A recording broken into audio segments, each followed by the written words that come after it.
نحمدہ ونصلی علی رسول الکریم۔ سامعین و ناظرین، اس سے پہلے ہم ایک ویڈیو اپلوڈ کر چکے ہیں جو سندھی زبان میں تھی،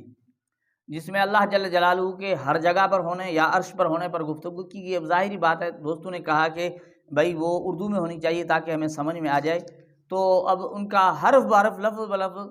اردو میں نہیں کیا جا سکتا۔ بہرحال اس ٹاپک پر گفتگو کرتے ہیں تاکہ ان دوستوں کو بھی بات سمجھ میں آ جائے جو سندھی زبان کو نہیں سمجھ سکے۔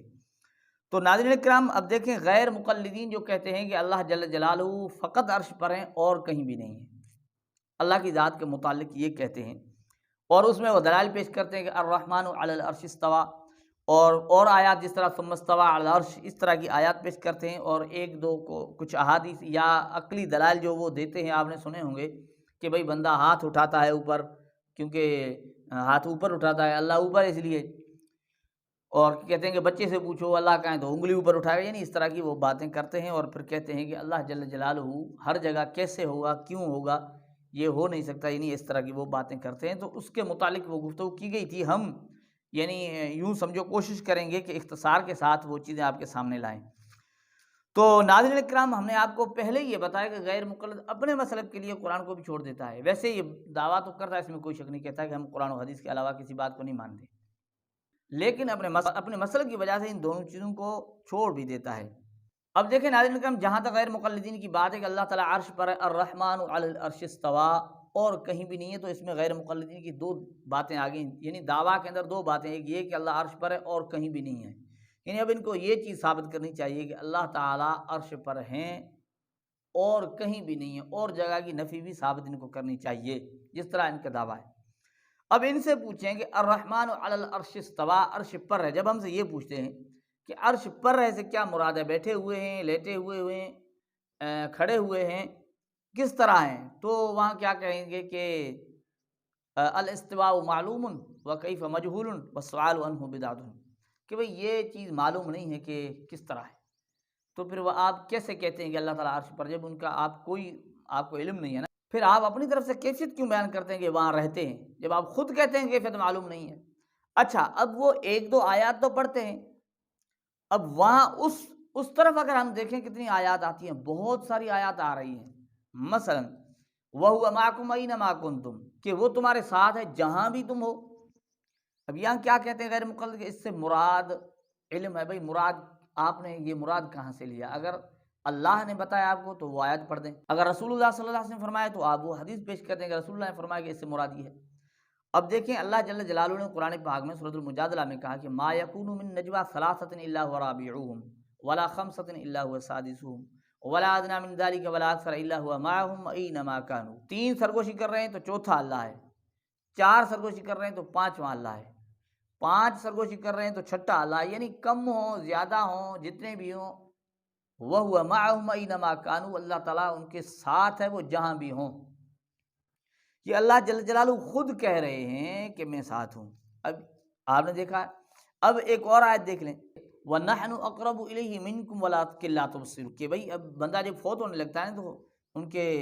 عزیز و اقارب رشتہ دار قریب آ جاتے ہیں، یعنی نزاع کی حالت ہوتی ہے، تو اللہ تعالیٰ کہتے ہیں تم ان کے قریب بیٹھو نا، تم لوگوں سے بھی زیادہ قریب، وَنَحْنُ أَقْرَبُ إِلَيْهِ مِنْكُمْ وَلَٰكِن لَا تُبْصِرُونَ، تم دیکھتے نہیں ہو کتنا قریب، وَنَحْنُ أَقْرَبُ إِلَيْهِ مِنْ حَبْلِ الْوَرِيدِ،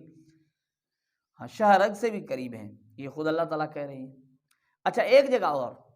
سورۃ البقرہ کے اندر ہے نا کہ صحابہ نے کہا کہ انہوں نے خود فوائد ستاریہ ان کی جو ہے نا وہ تفسیر لکھی ہوئی ہے غیر مقلدین، ان میں یہ روایت لائے ہیں کہ صحابہ نے پوچھا اللہ کے رسول، اگر اللہ دور ہے، کیونکہ یہ خود کہتے ہیں عرش دور ہے، ان آسمانوں سے بھی اوپر ہے، یہ اس چیز کو مانتے ہیں، اگر اللہ دور ہے تو ہم زور سے پکاریں،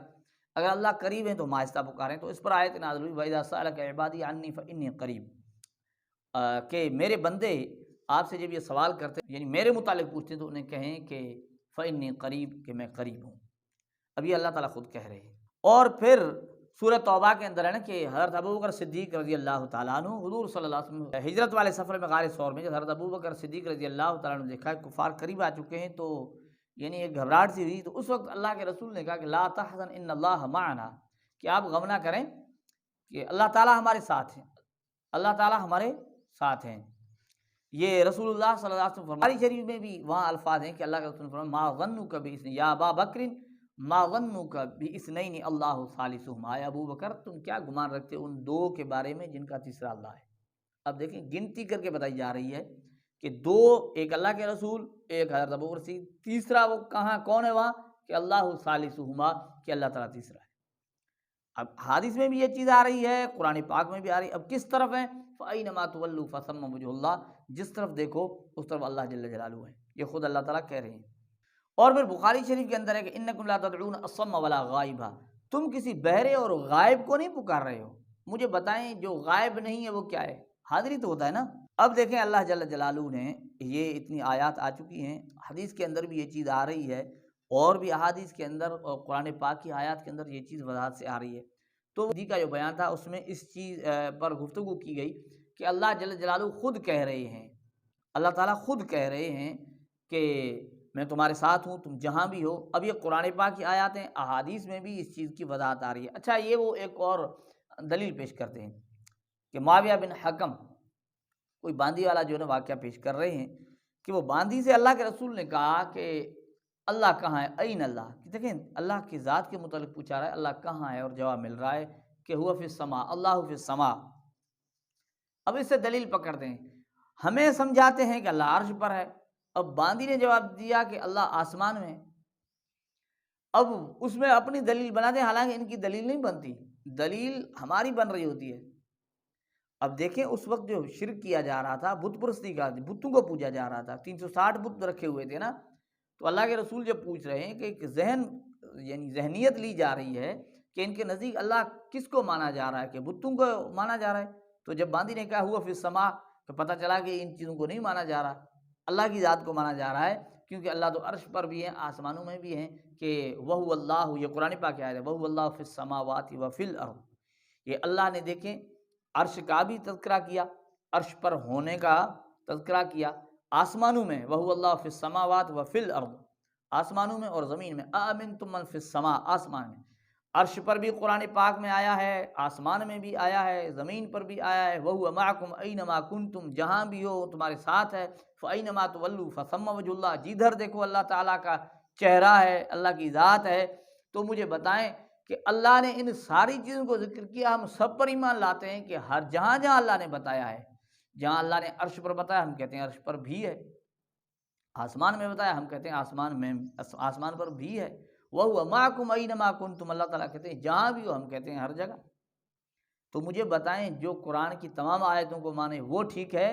جو اوروں کا انکار کر دے۔ اچھا ایسی کوئی آیت ہے جس میں اللہ نے کہا کہ میں صرف عرش پر ہوں اور کہیں بھی نہیں ہوں، غیر مقلدین نہیں لا سکے۔ اب باندی نے کہا آسمان میں، اب دلیل اپنی بنا لی، دلیل تو ہے بنتی نہیں تمہاری، تم تو آسمان میں نہیں مانتے نا، تم تو کہتے ہو صرف عرش پر ہے۔ اچھا پھر وہ کہتے ہیں ہاتھ بندہ اٹھاتا ہے اوپر کرتا ہے، مجھے بتائیں ان کو صرف ہاتھ نظر آتے ہیں، سجدہ نظر نہیں آتا؟ بندہ سجدہ کیوں نیچے کرتا ہے جب ان کے نزدیک اللہ تعالیٰ اوپر ہے؟ سجدہ کیوں کرتا ہے؟ سجدہ کس کو کیا جا رہا ہے؟ اللہ ہی کو سجدہ کیا جا رہا ہے، نیچے سجدہ کیا جا رہا ہے۔ اب دیکھیں نا ان چیزوں سے یہ چیز نہیں ہے،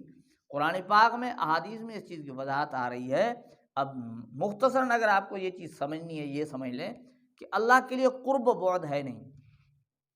یعنی اللہ جل جلالہ کی ذات کے لیے کوئی چیز یہ نہیں کہ اب جو ساتواں آسمان جو سب سے اوپر ہے وہ اللہ کے قریب ہے، اور یعنی زمین ان آسمانوں سے اللہ سے دور ہے، یہ چیز نہیں، اللہ کے لیے قرب و بعد ہے نہیں، کوئی ایسی چیز نہیں جو فلاں قریب ہو فاصلے کے اعتبار سے اور یہ